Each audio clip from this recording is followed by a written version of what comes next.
Some viewers may find the following video disturbing. Viewer discretion is advised. Michael Barajas, 36 years old, is being dubbed a serial monster. This guy has tattoos all over his face, accused of trafficking, holding people against their will, and starting up a gang of men that would go around driving in a Hummer, luring women with the offer of amenities in the house of vulnerable people. He had his teeth filed, and he would threaten his victims that he would bite them and rip their throats out. The home was in Flint, Michigan, and Barajas trained his gang called the Massage Squad to look for and target vulnerable women. And there was this one particular woman, 20 years old, that was walking down the road and was approached by a yellow Hummer, which had two of the gang leaders' accomplices in there, Alex Matthew and another guy, and offered her a place to stay, a shower, and food, and that's how they lured her back to the home. Inside the home, things were bolted shut. The door had bolts on it. The window had a board over it. The windows were bolted shut. She was held inside this room for 2 weeks. This is the rope that was found in the room that she was being held in, and she had made attempts to escape. And finally, after the 2 failed attempts, on December 8th, she had a medical emergency and was rescued at the hospital. There's more details to the story, and there's a press conference where they go into details, so we're going to watch that next. I knew this serial monster was bad, but I did not realize he's as bad. Of another victim who's had these horrific memories in her mind for nearly 20 years has come forward. But it's the gap between that assault in 2022 and where I need your help. And so the other victim, so there was somebody apparently in his family, they're probably going to go over the details. There was somebody in the gang leader's family, Barajas, that had said when she was 4 years old that this guy was trying to do things to her. There are more suspects out there. We have 2 more in custody. And now I'm going to tell you the story of Michael Barajas, who filed his teeth as one of the many ways that he would intimidate, that he would threaten his victims across this mid-Michigan area, and now I know even in other states. I need your help. Wow. So follow me. December 8th, 2022, Michael Barajas was arrested because a victim that he orchestrated the kidnapping of using 2 other individuals, one of which we have in custody, in a yellow Hummer, saw the victim, a vulnerable victim, walking down the side of the road on the east side of Flint. Offered her, if you recall from our first story, a warm place to stay, a shower, food. It's the bare needs of an individual. It's the basic hygiene that she so needed and was so desperate. That was the grooming hook that they used. Brought her into the yellow Hummer, took her to the house that Barajas was waiting for because he was building out a gang to do these kinds of things called the Massage Squad. This is what he was doing. He was training different people in his organization to find vulnerable females, to take them to a location, and to use that location as a human trafficking headquarters for people to come in and rape these victims. We saw that in the first one. This adult victim, after she was brought to the house on Merriman Street, and we have this house, it was raided that day. That's where Barajas was arrested multiple times throughout the days, and this happened back in Thanksgiving of 2022. Every day she would have these individuals come over, and they would rape her as Barajas and his other generals would hold her down using things just like this, which is the actual rope from the scene that was used to tie down and to restrain the victim as they sexually assaulted her. They didn't treat her with any dignity, no respect. Many times in human trafficking, these individuals are treated as property. They're treated as somebody that has no soul, but yet they are. They are human beings that have a heart, and they take advantage of that innocence. They hold guns up to their head. Here's one of the weapons that was used. We know there's a second weapon we haven't found. To the head of these individuals, Barajas held it to the head of our victim, and said, if you don't do this, I'm going to kill you. He even used his teeth, as mentioned, that he would tell the victim, I'm going to rip your throat out if you don't do what I tell you to do and you don't comply. It's dominance. It's grooming. It's kidnapping.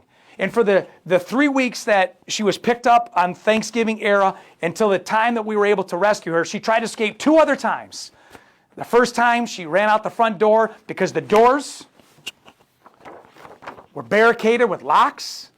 The windows were screwed shut with drywall screws. She had an opportunity. She ran out the door.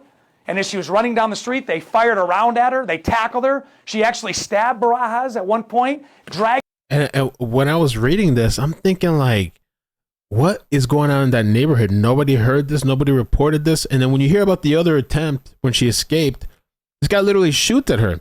But when you hear the next attempt too, you're just going to be like, what? How did nobody report this, see this? Dragged her back. She tried to escape a second time. Went to a local McDonald's. But they followed her and they threatened to kill her if she made any statements. And many times in the syndrome, in the world that they're in, these victims have to make a decision of what to do to survive. And she went back a second time against her will. The second attempt that he's talking about. So after the first one where she was able to get out the front door and she runs down the street, they tackled her down. They actually shot at her. She ran out the door. She was running down the street. They fired a round at her. They tackled her. She actually stabbed Barajas at one point. Where is the community at? Is this like an empty neighborhood? Like, what's going on? But in the second attempt, she actually made it to a nearby McDonald's before Barajas and the other men found her. And inside, they allegedly threatened to kill her if she made any statements. So I don't know if they rolled up on her, put a gun pressed against her. You know, did the McDonald's people not see this? You know, out of fear, did she just kind of stay quiet and go back? You know, it's possible they threatened her and maybe she was afraid to, you know, say anything or do anything. I just wonder, like, nobody noticed all these men coming up in there into that McDonald's. Is there video footage? And she went back a second time against her will. And it was the third time that we're so thankful to our hospital friends at Hurley Hospital because she had a medical emergency that a 911 call was made. She was brought to the hospital, and that's where she was rescued by Ghost. And the medical emergency, so what my question about that is that I guess this happened in the home. So these guys willingly took her to the hospital, I guess. It must have been dire. I guess they didn't want her to die. And once she got to the hospital, I guess, did the staff recognize? Because they teach that when you work at the hospital to look for signs of human trafficking. There's even for pharmacy techs, there's like classes on that and pharmacy staff. But, you know, this would probably be like maybe the ER or whatever else, but they're all trained in that. When we started that case, as I said, somebody who does this, a guy that files his teeth down, a guy that has this kind of MO has done it before. And when we broke the story just before Christmas, I knew the call to action was to use the media, the friends in the media, to give that courage that's needed. And that's exactly what happened on January 3rd of 2023. Because of this platform and all those that are out there around the country, and those that even use this to send to other news outlets in other countries, especially our friends in the UK, you were able to give the second victim courage, because that's the exact word she used when she called to make the complaint, that she saw the news story and she has enough courage to come forward and tell her story. And this is her story. She's not from this area. Her nightmare began in 2003 and went all the way to 2007 when she was age 4 all the way to age 8 and 9. In that window, at age 4, she was put into a situation because of her connection as a child of an adult to Barajas' family of adults. And I got to be sensitive, I don't give all the case facts out, but I will tell you that as a 4-year-old, you don't have say. But Barajas was an adult at that point. Now, mind you, he's 36 years old now. He was 17, 18, 19 back then, and she was 4. And every week, sometimes 4 to 5 times a week, he would hold this little girl and he would do the same thing to her, almost the same type of threats, the same type of intimidation, and the same type of sexual assault. And it's recorded, and it's stunning that this victim's statement says that this happened 100 or more times as a young child. And it was only because that relationship of the adults broke up, that she was rescued, and she was taken out of the situation, never to tell her story until January 3rd of 2023 because of what we're doing right now, which is why I'm back. And because of what she did and the courage she had, I know there's more victims out there. And we have not stopped investigating this crime. That's why we arrested 2 more people. Alex Schmidt was the driver of the yellow Hummer that originally kidnapped our first victim, and he's in custody. And not only that, Detective Sergeant Josh Walker, who did the interview, was able to take our investigative evidence as well as other tools to get enough probable cause, as you could say, where the prosecutor of this county, David Layton, charged him with kidnapping and sexual assault 1st degree. Joanne Housey was another participant in this violent sex ring. He's charged with 4 counts of criminal sexual conduct in the 1st degree and kidnapping. So we have Barajas, who was not in the yellow Hummer because he sent his generals out to go find vulnerable people, i.e. finding our first victim. They kidnap her by promising her what she is in desperate need of. They take her back to the house of torture. They torture her for 3 weeks. She comes into the hospital on December 8th.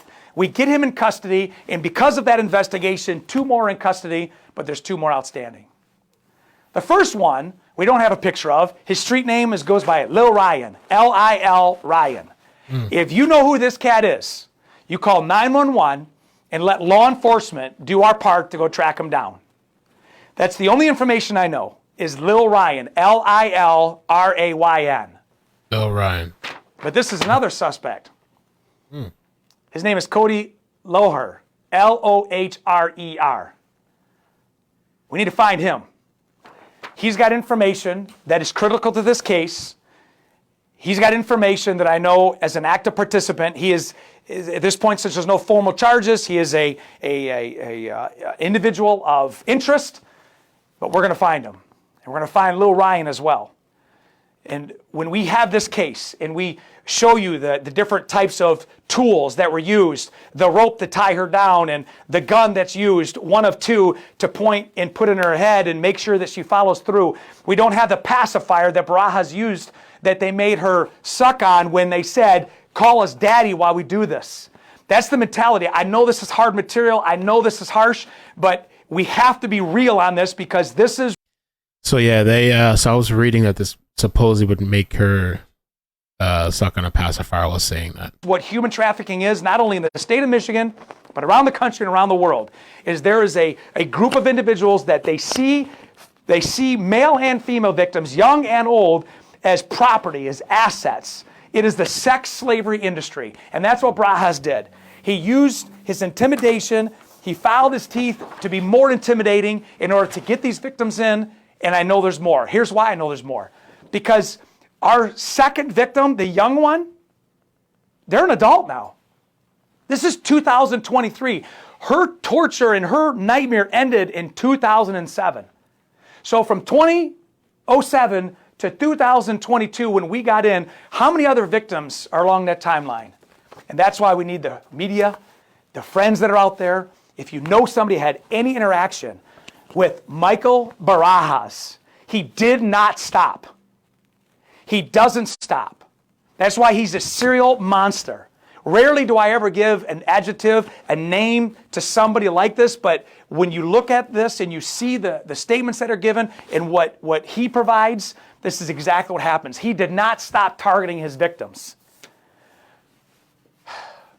We know there's 2 more out there, and we're going to continue to find them 24/7. We aren't going to stop.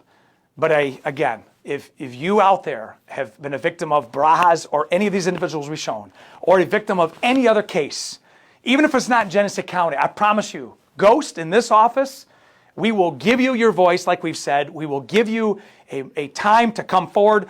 If you have the courage, because that's what it takes. It takes a lot of courage to come forward and tell your story. We will protect you. But I know those victims out there right now that every day that goes by, in fact, there is a statement made that even when a single word was heard to our second victim, she would shudder in pain and fear because there's so many different reminders. And I know there's people out there that experience that right now. So this or any case, you come forward, we'll protect you. victims have a voice, and we want to give that voice to you.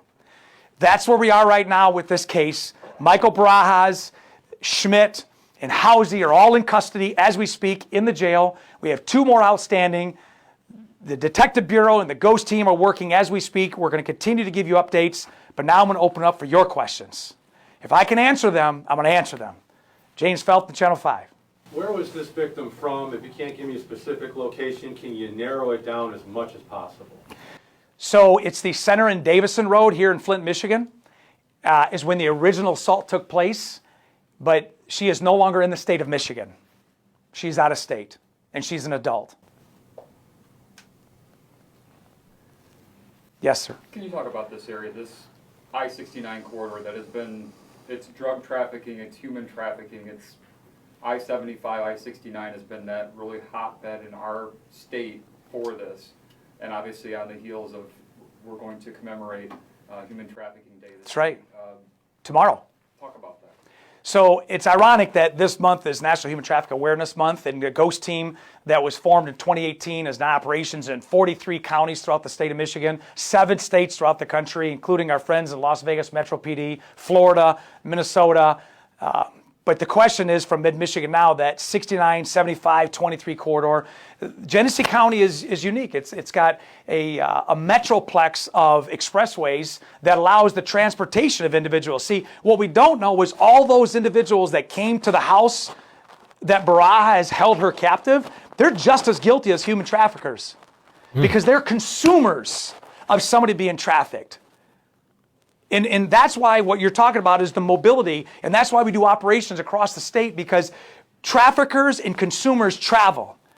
These are the deviant individuals that live normal lives. They look like the normal person, but they have an ulterior motive.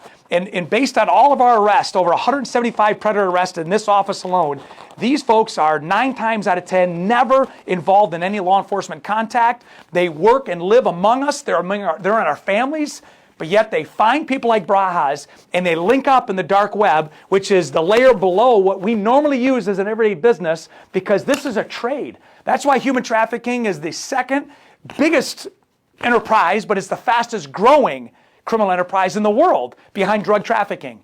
And it's interdependent because they use dope to keep her sedated while they raped her throughout the day. So the answer to your question is anywhere there's an expressway, anywhere in the United States, it is a thoroughfare for people to travel and transport drugs and human beings. And you have to have a focus on both. And that's why Ghost is focused on oppression, the human trafficking side of it and the narcotic side of it, because they work hand in hand. Good question. Yes, ma'am. Have there been new charges brought against Barajas since the first press conference that you held? So, the second victim, because of the prosecutor's office and our assistant prosecutor, Karen Hansen, we have 20 additional felonies on Barajas. These are weapons offenses, which are 2-year felonies. These are intimidation and bribery, which are 10-year felonies. And we have, and I think the number is 10 CSC first degrees, which are life offenses. And those warrants are all been, he's already been arraigned on all of them, and he's in jail with no bond still. So 20 additional counts for the second victim. Yes? Characterize this case. You said 4 years, Ghost was formed in 18, 175 arrests here, and you're in all these other jurisdictions assisting. Can you rate this case compared to that long list of cases that have been established? So the question is, how do we rate these kinds of cases versus all the other cases that are bad? And I will tell you that Ghost does preemptive investigations, proactive investigations where we are undercover. But then you have these cases like Peter Padgick, who comes from Florida up here to groom and to rape a 12-year-old that convinces her to jump out of her parents' bedroom window at midnight to take her to a hotel in Mount Morris Township. Then you have Eugene Pratt, that was, and you've seen the videos before, where he would go into stores and he would hunt for victims, and he was part of the school system.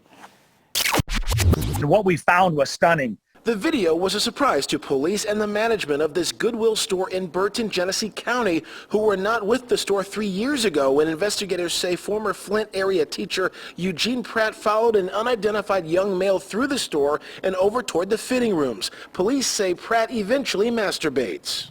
It literally videotapes a predator stalking prey. We don't believe that the two knew each other going into the store. What I don't want to do is have video footage and not at least give that victim an opportunity to come forward. I'd have to say when it comes to the brutality, this is number one. The brutality, the look, the intimidation, I've seen nothing like it. That's why I don't characterize individuals, but I will characterize this guy. There's no other purpose for him to do what he's doing in order for him to do good. It is only evil. That's why it's number one. Yeah. Oof. Can we get the spelling on Mossad Squad? So, the spelling that I have is M-A-S-A-A-D, squad, Mossad Squad, which was his little gang of serial rapists he's putting together, and again, those consumers that, I will tell you this, if you took advantage of any of these females, or any other female or male in a sex slave ring, we're going to find you. You could try to hide it from your families, your friends. You could try to go and put different names on your phones under different profiles and try to do ghost apps. We'll find you. There's no time that we will wait to keep seeking the individuals that are responsible. Does that term have any other kind of meaning beside? Does that come from anything? The term Mossad Squad was I'm sure in his mind was something that he was trying to create to form a sex industry trade, and mind you, we had the other case with Dennis and Cox, and this male-female team would lure young women through Instagram and Facebook and TikTok through direct messages to come over to drink, to have parties. And as they raped them, they videotaped and they took still shots. And then that leads into the sextortion ring, because they now have video and they now have still photos that are traded on the dark web, and not only traded, but also purchased. And the younger they are, the more money they drive. It's an industry. That's why I say it's the fastest growing criminal sexual conduct industry in the world today is human trafficking. And it impacts all of us, not just this county, not just the state, or even this country. And can I also get the spelling of the street? Merriman Street? Yes. The question on the street is, and I had it here with our others because we had to pivot from the street that Barajas was arrested, M-A-R-M-I-O-N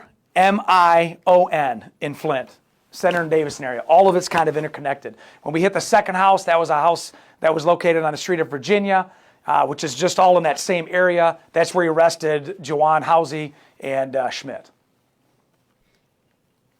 Well, I just want to end by saying this, and you don't normally get this when it comes to a press conference, but I've had such a great rapport with our media. That was the end. Pretty wild story, and I'm short on time. Comment down below. Let me know your thoughts.